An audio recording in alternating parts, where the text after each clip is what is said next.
Hello friends, welcome back to my YouTube channel, and today we are going to give you test number 2, and here you will perform again the listening test and we will check your test. So let's go towards the video and take the test.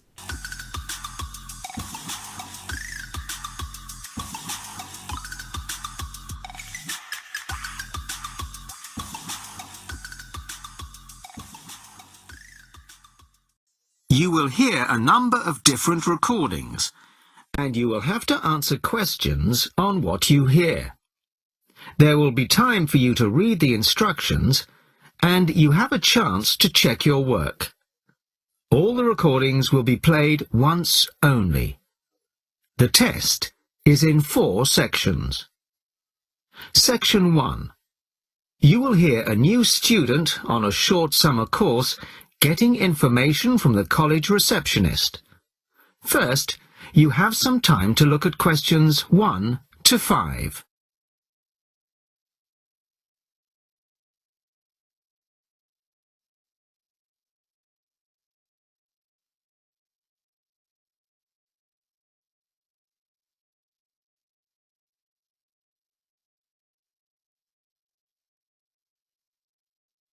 You will see that there is an example which has been done for you.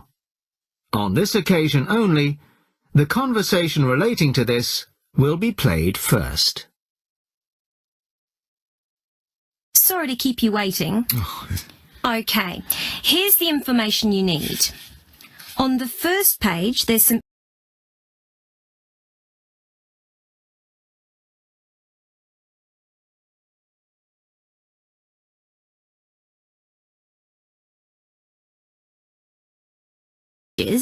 That's the main program starting at 9 a.m. tomorrow.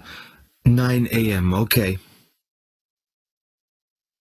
The receptionist says that the program begins at 9 a.m., so 9 a.m. is the answer.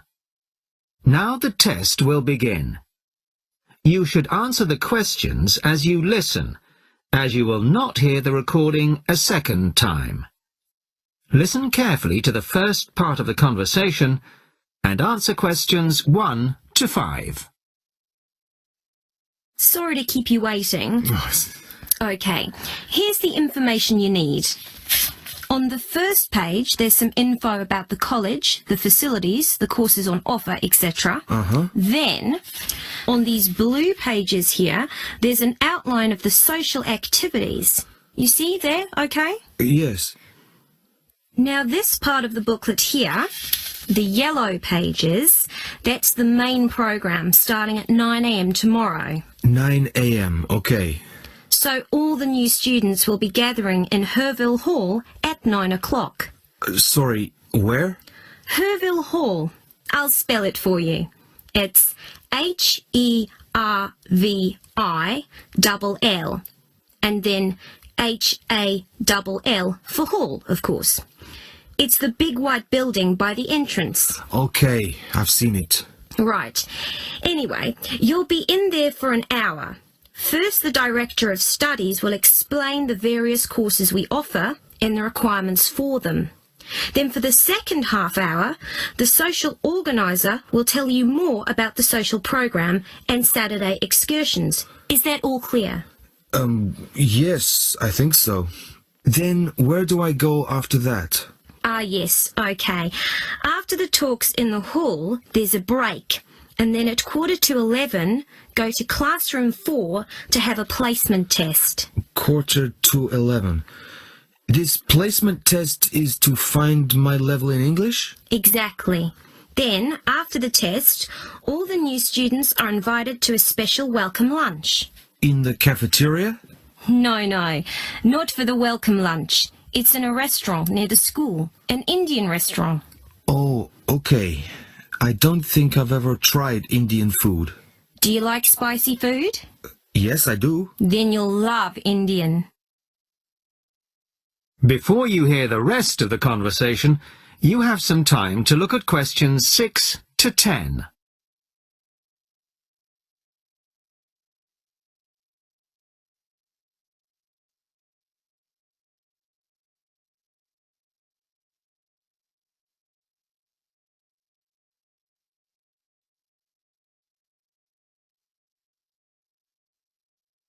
Now listen and answer questions 6 to 10. So, where's the Indian restaurant? Don't worry, it's really easy to find. Have you got that map I gave you? This one? Yes, that's it. See here, the main entrance to the school? Yes? Well, don't go out of there. There's a smaller entrance here, round the back. Oh, yes, I see. Okay, so you go out of there, past the phone box, and then turn right into this road here, the one that goes along the side of the park. You'll see a supermarket on the left, and then it's just after that on the right. It's quite a big place. You can't miss it. Okay. And one more thing. Is there a post office near here? Post office? Oh yes, of course. Just the other side of the park. Go through the middle of the park, and it's there by the park entrance. Thanks a lot. You're welcome. Oh, there's a good cafe near here too. Very popular with the students. Just there. You go out of the main entrance into Varley Road, then turn left at the bank, and it's at the end of the street. They do amazing coffee. That's great. Thanks very much. No problem. Enjoy your course. Thanks again. Bye. That is the end of section 1. You now have half a minute to check your answers.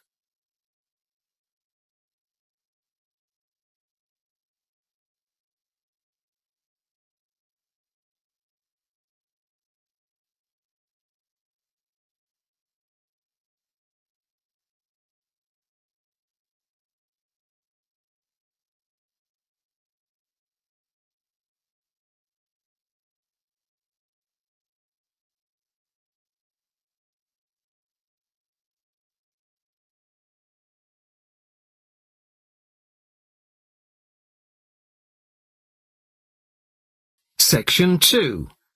You will hear the director of a new art centre speaking to a group of local people who have come to hear what the new art centre will be offering. First, you have some time to look at questions 11 to 15.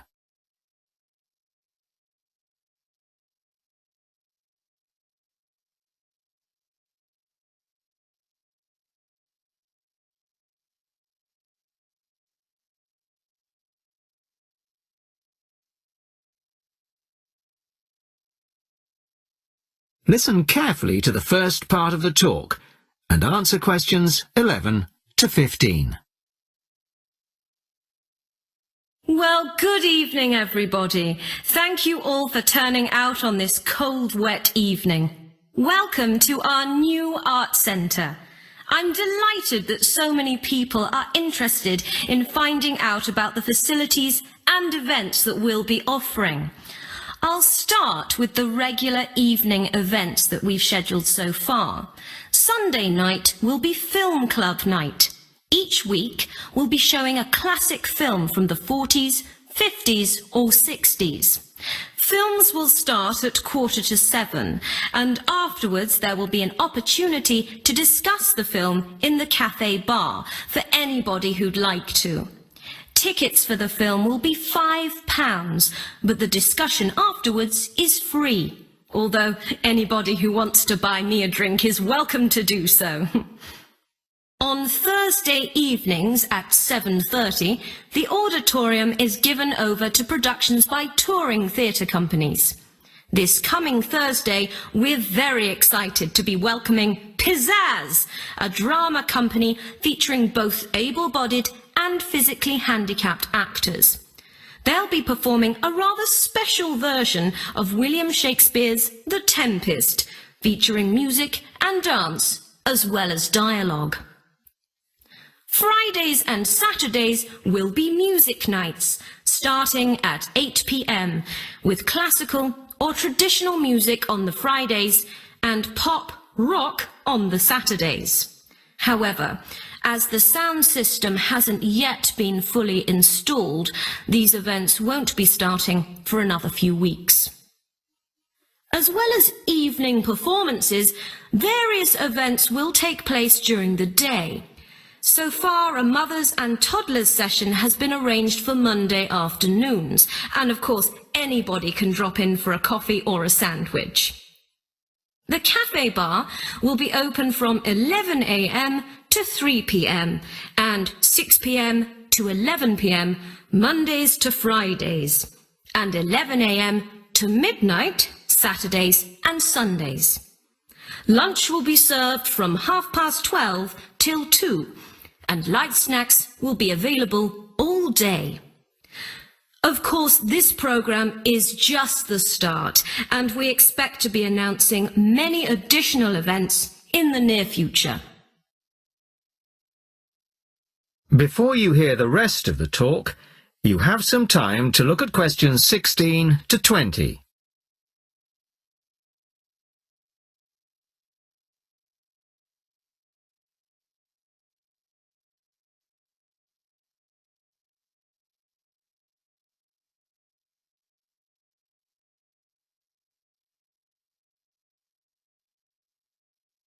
Now listen and answer questions 16 to 20.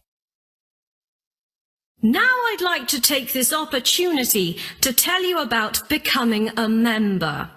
Membership benefits include reduced price tickets, priority bookings, and a monthly newsletter, which will feature the latest details of forthcoming events, plus details of other arts events in the local area. The cost of membership is just £15 a year, which I think is very reasonable.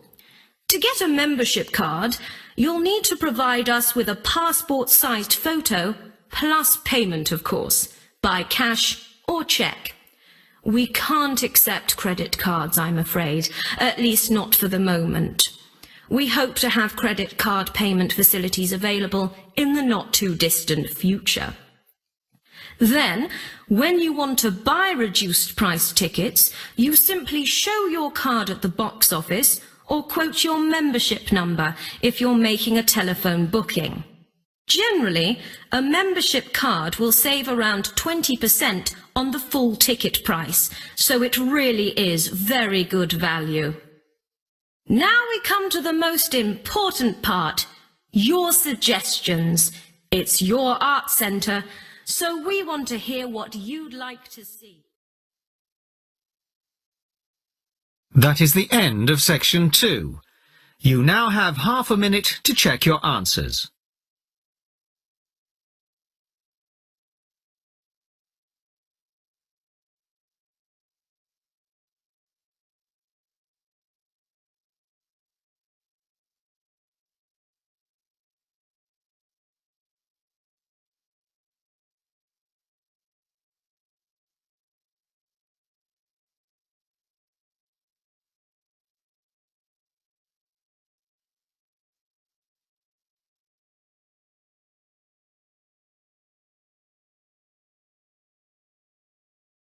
Section 3. John has applied to train as a teacher and is being interviewed. In this stage of the interview, the interviewer will discuss John's previous studies and work experiences. First, you have some time to look at questions 21 to 25.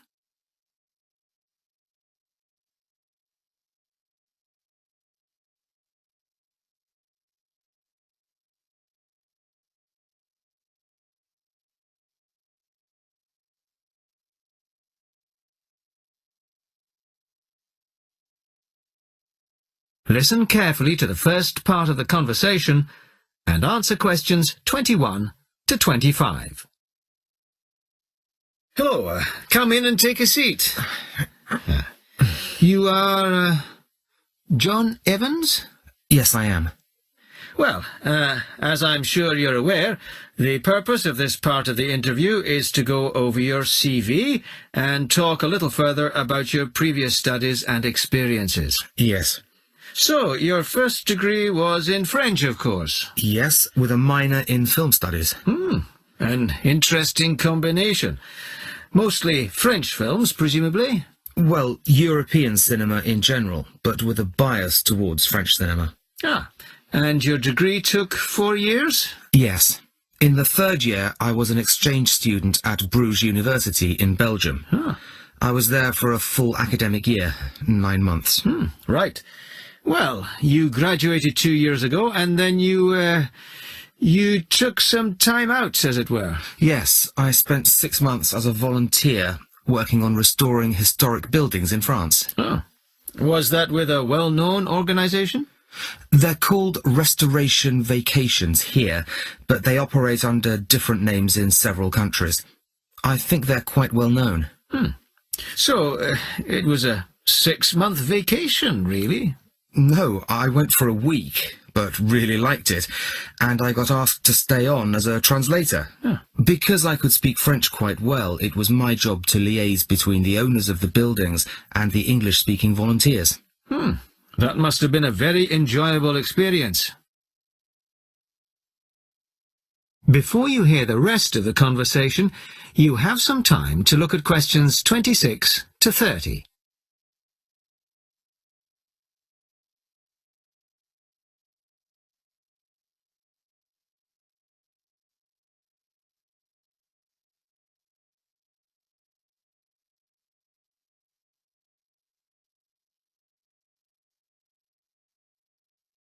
Now listen and answer questions 26 to 30.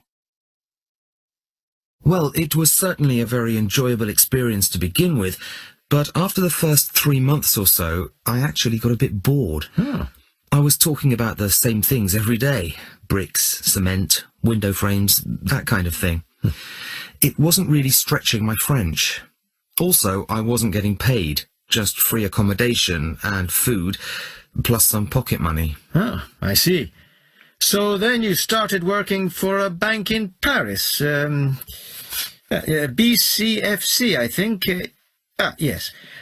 Were you doing entirely translating again? Well, translating was the major part of it, mostly from English into French this time. Official documents, letters, that kind of thing. Much more challenging. But I was also in charge of coordinating the translation work going on in the bank's offices in Switzerland, Belgium, and other parts of France. What did that involve? It was simple, really. I just had to keep track of what had been translated in each office, to save wasting time having the same document translated twice in different offices.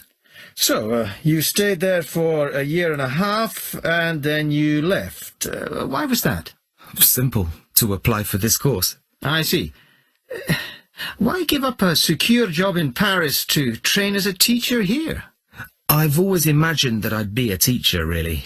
I loved being in Paris, but I wouldn't want to spend the rest of my life working for a bank. Do you think your experiences in France will help you as a teacher of French? It certainly helped my French, and my experiences certainly gave me a much better understanding of French culture. Although that may not be of enormous use when it comes to standing up in front of a class of British 13-year-olds. Perhaps not. Thank you very much. The next stage of the interview will be conducted by my colleague in room 207. That is the end of section 3. You now have half a minute to check your answers.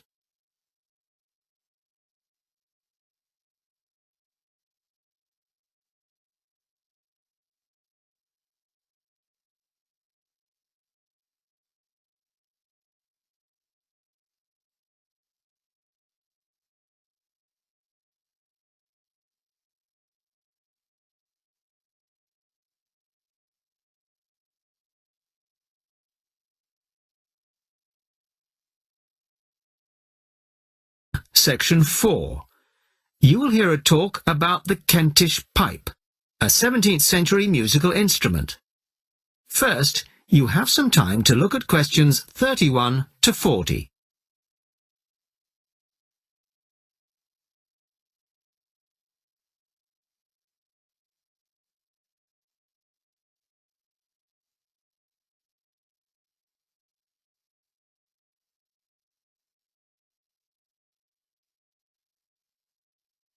Listen carefully and answer questions 31 to 40. Good evening. I'd like to introduce Geoffrey Rourke of the Early Music Foundation. Geoffrey has recently restored a genuine 17th century Kentish pipe and, as you all know, will be giving us a recital on it later this evening. But first, he's kindly agreed to talk to us about this exciting and little-known instrument. Thank you very much. I'd like to begin, if I may, by talking to you about the rather unusual construction of the Kentish pipe. The main part of the instrument, as you can see, is a long, straight wooden tube, which we call the chanter. This one is in beech wood, but other woods were used. At one end, there is the air bag. This rests under the arm of the player, like this.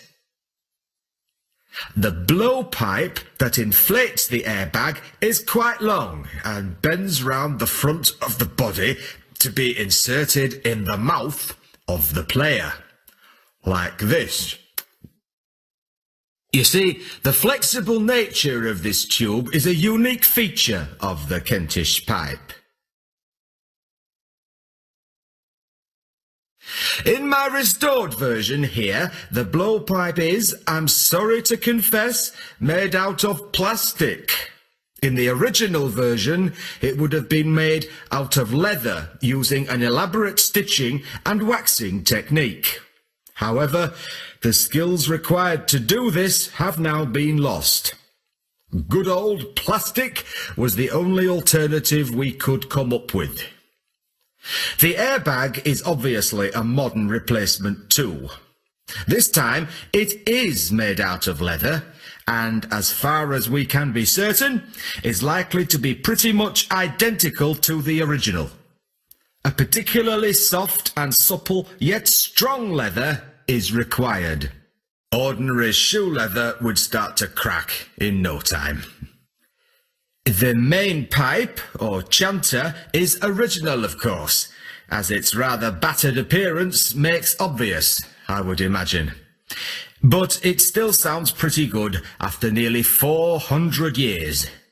We can actually put a precise date on it, because the maker kindly inscribed it for us. Just here. You probably can't see it. JD, the maker's initials, and the date 1634. The most recent feature is the reed, the part that actually makes the noise. Although probably identical in every way to the original, it is in fact a piece from a plant picked yesterday morning by my son by the river near our house. So, that's the construction. But why bother with the bag, you may be wondering? Why not just blow directly into the pipe? Well, you can play the instrument that way. You can just detach the bag like this and blow into this hole here. But you need a lot of breath to do it. Much more than, say, a flute or clarinet. After a few notes, you have to stop to take a breath. The bag allows the player to breathe while continuing to play. This meant that music for the Kentish pipe could be loud and fast, the way they liked it in Kent in the 17th century, no doubt. So, we have the pipe, but unfortunately, we don't have the music. Not a single piece of music written specifically for the Kentish pipe has been found. Luckily, some of my colleagues from the Early Music Foundation have adapted some traditional music from the period for the Kentish pipe, and we hope this will closely reflect the impression performances on the original instrument would have made. During the recital, I'm also going to play some modern pieces, ranging from rock to classical. And I hope you'll agree with me that the instrument can bring its own special character to familiar tunes. Well, thank you very much for that, and I'm sure we're looking forward very much to hearing you play it after the break. That is the end of section 4. You now have half a minute to check your answers.